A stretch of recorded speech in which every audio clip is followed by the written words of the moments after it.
Esta noche 3 personajes y 3 temas diferentes. El primero, el doctor Ernesto Samper Pizano, y a propósito del programa de hace 8 días sobre la gran producción de marihuana en los Estados Unidos. Le preguntamos al doctor Samper Pizano por qué hace 7 años él propuso que fuera legalizado el cultivo y legalizado el comercio de la marihuana en Colombia. Nosotros podríamos reprimir la marihuana acá, pero mientras que no se actuara sobre el lado del consumo, iba a ser muy difícil tratar de solucionar el problema.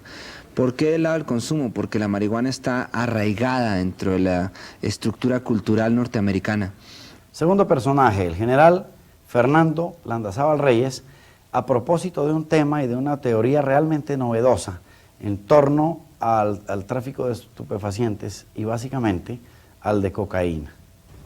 Porque al fin y al cabo el país consumidor es el país que está recibiendo, está generando, estimulando el problema desde el punto de vista económico. Tercer personaje, el senador Mario Giraldo Henao, conservador alvarista de Antioquia, y un tema que todo el mundo conoce, pero es muy diferente decirlo a pues palparlo.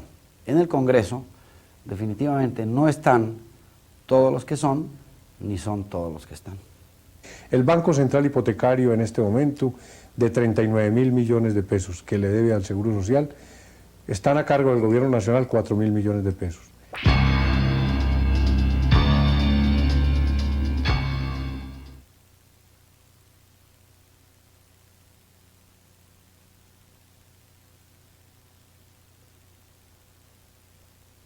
RTI está presentando Enviado Especial. El primer tema de esta noche es continuación del programa del lunes pasado. El tema de ese programa era la gran cosecha, la gran industria, el tremendo auge que tiene la marihuana que cultivan y ya comienzan a exportar los Estados Unidos frente al arrasamiento que se ha decretado a nuestros bosques, al envenenamiento de nuestras aguas, a la polución, al impacto que está teniendo sobre los seres humanos en Colombia, la fumigación con glifosato y con productos químicos de la marihuana. Hace 8 días mostrábamos este cuadro. Según el NORM, una asociación de los Estados Unidos que lucha contra las leyes de la marihuana, es decir, que busca la legalización, estos fueron los 10 primeros cultivos de los Estados Unidos en 1985. Primero, marihuana, 18.600 millones de dólares, por encima de la misma cosecha de maíz. La introducción es, ¿qué son 18.600 millones de dólares? Son 2 veces las exportaciones de Libia, son 4 veces las exportaciones totales de Colombia durante un año y son 9 veces las reservas internacionales de Colombia. Eso es lo que costó la marihuana, la cosecha de marihuana sembrada en el 85 por los Estados Unidos. Hace 7 años, el congresista Ernesto Samper Pizano propuso en Colombia que para eliminar ese problema, pues el camino más lógico era legalizar la marihuana y desde luego los moralistas del país, este es un país de gente moralista, pues le cayeron encima en forma aplastante. Hoy, que los Estados Unidos hace de la marihuana su gran industria, pues valía la pena, creí yo, preguntarle al doctor Samper Pizano qué opinaba de esto y por qué lo llevó hace 7 años a decirle al país que legalizara esta hierba.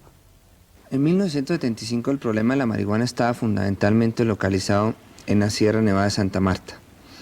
Allí se sembraba la marihuana por cerca de 150.000 campesinos y tenía unas claras connotaciones sociales.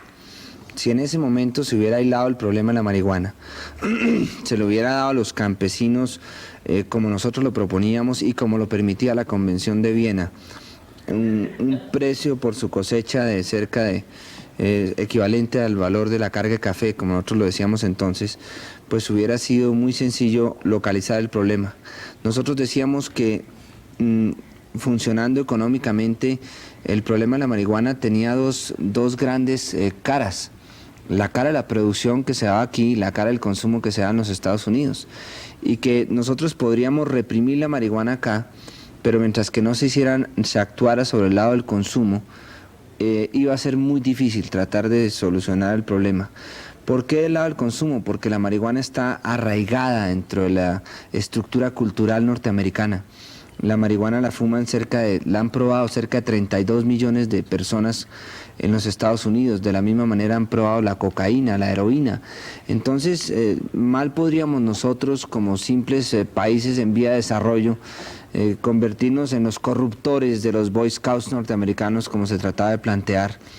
Además nos estábamos nosotros quedando con la mala imagen y sin ninguna de las utilidades, porque el 80% de las utilidades se quedaba en manos de las grandes cadenas de mafiosos norteamericanos, mientras que aquí apenas llegaba el 20% de las utilidades. No era ni siquiera un buen negocio. Y además agregábamos nosotros que en muy poco tiempo el problema de la marihuana sería un problema ya no de ida, sino de venida, porque los Estados Unidos estaban avanzando aceleradamente hacia la legalización de la producción y del consumo de la marihuana. Cerca de 17 estados de los Estados Unidos han descriminalizado el uso de la marihuana. No es legalizado el uso de la marihuana, sino que cualquier persona que sea sorprendida con un cacho de marihuana, pues le dan como un parte por dejar mal parqueado un automóvil, pero no lo llevan a la cárcel ni tiene unas sanciones penales. De la misma manera registrábamos cómo se extendía el auge de la marihuana en los Estados Unidos. Para nadie es un misterio que la Philip Morris tiene una patente para fabricar cigarrillos de marihuana. Para nadie es un misterio que en Hawái se produce la marihuana y mucha mejor calidad que la que se produce en Colombia. Todos esos aspectos nos llevaron a nosotros a ver que el planteamiento desequilibrado del problema simple y sencillamente se volvía en contra de la imagen, de la economía e incluso de la estabilidad social y ecológica en el caso colombiano. Nosotros decíamos, si ustedes fumigan con paraquat, como se hablaba entonces, la Sierra Nevada de Santa Marta, no solamente acabarán con una gran reserva ecológica, no solamente le harán un daño a la población social, sino que la marihuana se irá extendiendo a lo largo y ancho del territorio nacional, como en efecto sucedió cuando se trasladó al Magdalena Medio, a los llanos orientales e incluso a las zonas cafeteras en épocas de la bonanza cafetera. El tiempo nos ha dado a nosotros la razón. Cuando nosotros decíamos localicen el problema y denle una solución, una salida social y económica, teníamos razón. En este momento el país ha saltado de la marihuana a la coca, de la coca a la cocaína, de la cocaína al gran narcotráfico y del narcotráfico a la financiación del mercado de la droga. Yo creo que se han confirmado nuestras tesis de que la solución no era la represión como se hizo efectivamente, sino la legalización que nos hubiera permitido dentro del marco de las leyes internacionales darle una salida pacífica al problema. Segundo personaje, el general Fernando Landazábal Reyes. Y un tema que tiene que ver ya no solamente marihuana, narcotráfico en general. Yo creo que ya no es nada nuevo decir que el problema de narcotráfico es netamente económico, pero es bien importante escucharlo de labios de una persona de la importancia del general Landazábal. Es netamente económico, aun cuando los grandes países consumidores nos quieran convencer de otra cosa. Sí, yo recuerdo que hace unos meses el doctor López Michelsen, hablando del narcotráfico, digo, lo primero que había que hacer era reconocer el problema. Y tenemos que aceptar que el problema existe. Sabiendo que el problema existe, nos damos cuenta que es un problema esencialmente económico. Y siendo un problema económico, me parece a mí que el combate debe ser desde el punto de vista económico. Es decir, si se minan las bases económicas del negocio, del tráfico, pues se puede reducir el tráfico, porque se deja sin incentivo económico, que es lo que produce el ilícito. En la segunda parte de la intervención del general Fernando Landazábal se saca en claro que la gran causa del problema de narcóticos y de narcotráfico son los países consumidores, porque ellos son los que lo estimulan con su dinero, con sus monedas duras.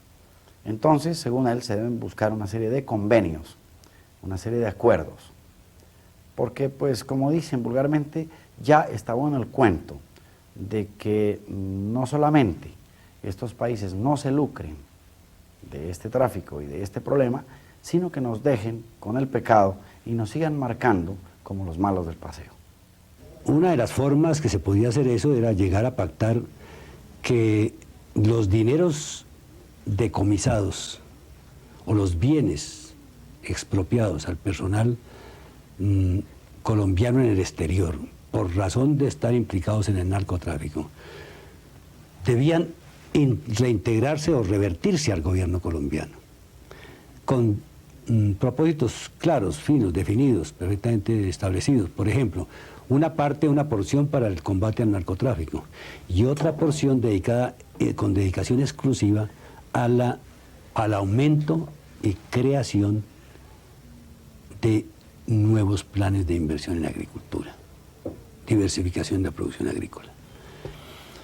Esos dineros se irá, que podrán decir que son dineros americanos, que son dineros franceses. No, esos dineros son, lo único que se puede establecer es que son de colombianos, de personales colombianos. Porque pueden ser libras lavadas, pueden ser francos lavados, pueden ser marcos alemanes lavados, pueden ser liras, pueden ser florines. Es decir, lo único que es cierto, lo que se puede establecer es que son de personal colombiano, que está en eso. Y como Colombia ha hecho un sacrificio tremendo, y ha avanzado bastante en eso, ha hecho una gran labor el gobierno en el combate al narcotráfico, pues es justo que le den los gobiernos consumidores una retribución, por lo menos, como parte de esos dineros. Yo recuerdo mucho la frase de Monseñor Castrillón, que dijo que los dineros calientes no manchaban las manos de Dios. Pues yo creo que si no manchan las manos de Dios, tampoco van a manchar las manos del gobierno que los reciba en esas condiciones. Por otra parte, si se trata de combatir económicamente, si se trata del problema económico, se debe combatir con multas muy elevadas. Y como el tráfico es internacional y en monedas fuertes, las multas debían ser en dólares. En tal forma que si un kilo de cocaína, pongamos, vale $40.000 o $20.000, se le saque una multa a quien porte el kilo de cocaína, se le saque una multa de $15 o $20.000. Entonces eso va a quebrar necesariamente el negocio. Y por otra parte, los dineros, podía establecerse también una especie de manejo en el caso de una persona que esté condenada a prisión por 1 año. Si retribuye $20.000 por mes, eso significaría una cantidad. Entonces ese mes se le acortaría el tiempo por meses que pague en moneda extranjera, en dólares, a la economía colombiana. Eso quebraría definitivamente el problema, porque es un problema económico. Coger un narcotraficante y meterlo a la cárcel 5 años, pues está 5 años en la cárcel, es como si estuviera estudiando en una universidad, está 5 años ahí, a los 5 años sale a disfrutar $10.000 millones o $5.000 millones. Entonces, pero si se le quita esa plata, mediante multas altas, se le va quebrando la voluntad de negociar en eso. Por otra parte, en el convenio con los países debía establecerse, me parece a mí, que se debe considerar que las naves colombianas que porten la coca, bien sea los barcos de la flota mercante de la colombiana o los aviones de Avianca, se les dé el mismo tratamiento que se les da a todas las empresas que transportan este clase, se supone que la empresa está haciendo el tráfico inocente. Entonces las naves no tienen por qué sufrir la retención en los puertos y las multas y todo lo que está siendo sujeta a nuestros elementos de transporte.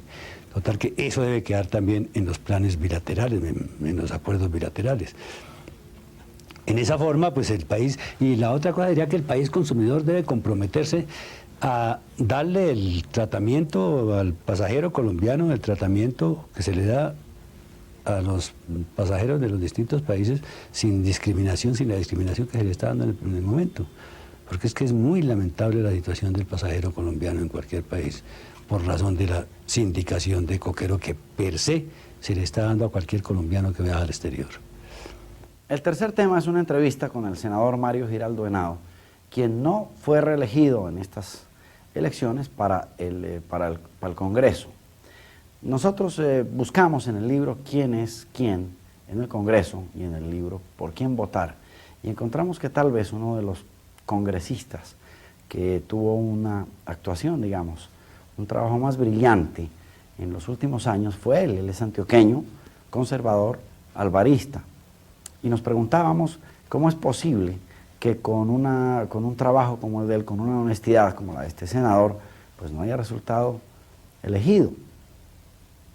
Hablamos con él y es decir, a pesar de hablar con él, no encontramos la explicación de por qué el país no escoge a la mejor gente para sus corporaciones.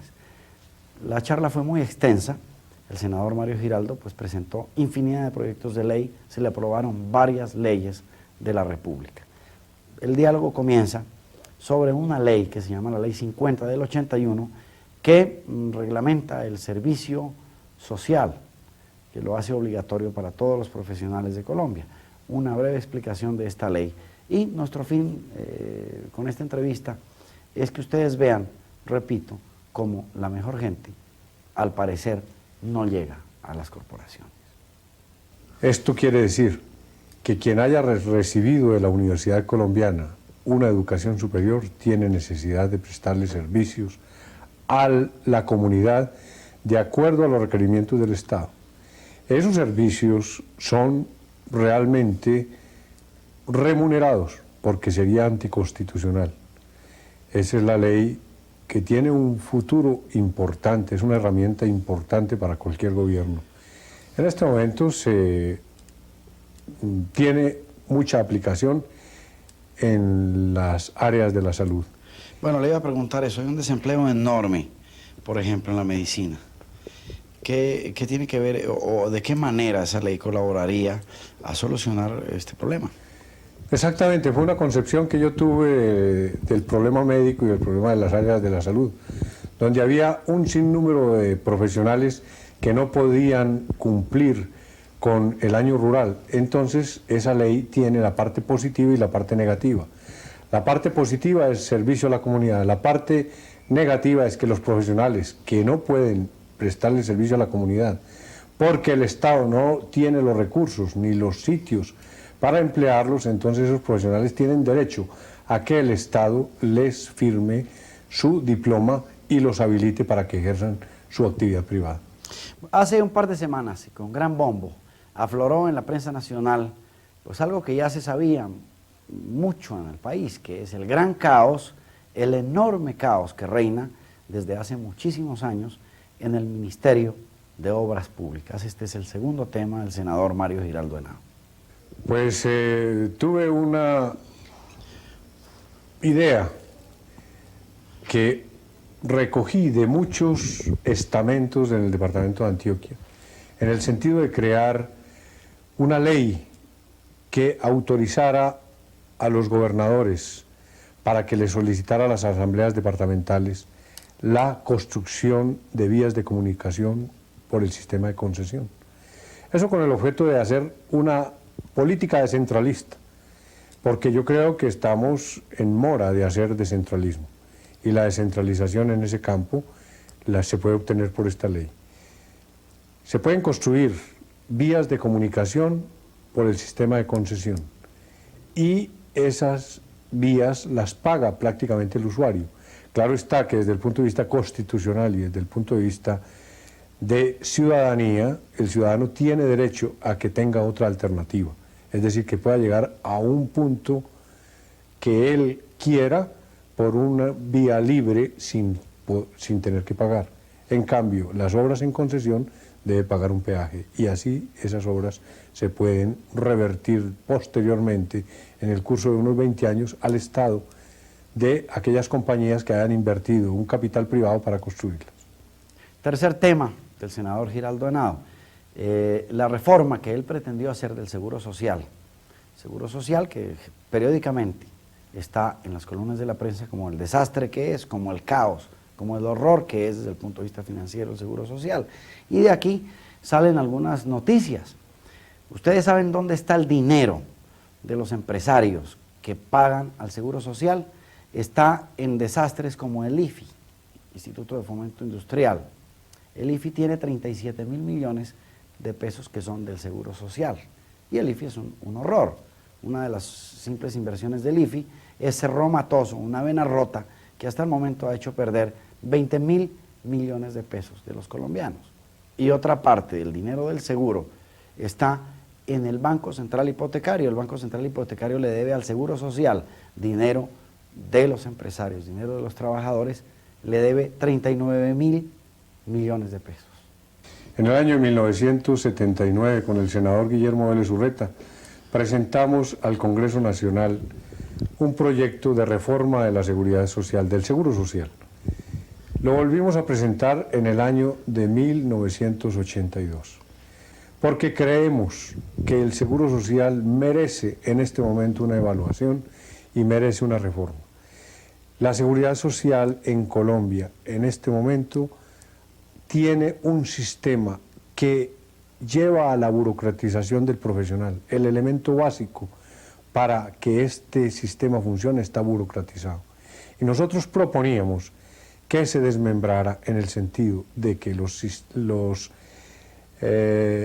elementos de atención médica y maternidad fuesen y tuviesen la posibilidad de una contratación por el Seguro Social, y que los riesgos de invalidez, vejez y muerte, esos dineros que se pagan por los trabajadores y los empresarios, pasaran a unos fondos que tuviesen una rentabilidad de capital privado con el objeto de no provocar lo que ahora se está al portas, que es una crisis del Seguro Social en cuanto a los pagos de invalidez, vejez y muerte y las pensiones, porque no tiene los recursos necesarios.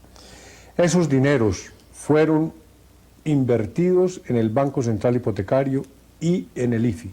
El Banco Central Hipotecario en este momento, de 39.000 millones de pesos que le debe al Seguro Social, están a cargo del Gobierno Nacional 4.000 millones de pesos. Y el IFI, de unos 37.000 millones de pesos que le debe al Seguro Social, están a cargo del Gobierno Nacional 24.000 millones de pesos, porque ha hecho inversiones en Cerro Matoso, donde hay pérdidas alrededor de 20.500 millones de pesos. Y al mismo tiempo el IFI tiene una deuda externa que se acerca a los 20.000 millones de pesos. De manera que el Seguro Social en este momento, al respecto, tiene una proyección y un futuro muy deficitario. No se tuvo en cuenta lo que Gonzalo Arroba en el año de 1966 propuso de un aumento de las cuotas para los riesgos de invalidez, vejez y muerte progresivos que hoy estarían solucionados. Eso no se hizo porque cada 5 años era necesario hacerlo. Hoy creo que el Seguro Social está en bancarrota. Bueno, pero ¿qué pasó con el proyecto? ¿Qué carrera hizo en el Congreso? Proyecto no tuvo acogida en el Congreso Nacional, desafortunadamente, y en el año de 1982 tuvo una ponencia adversa.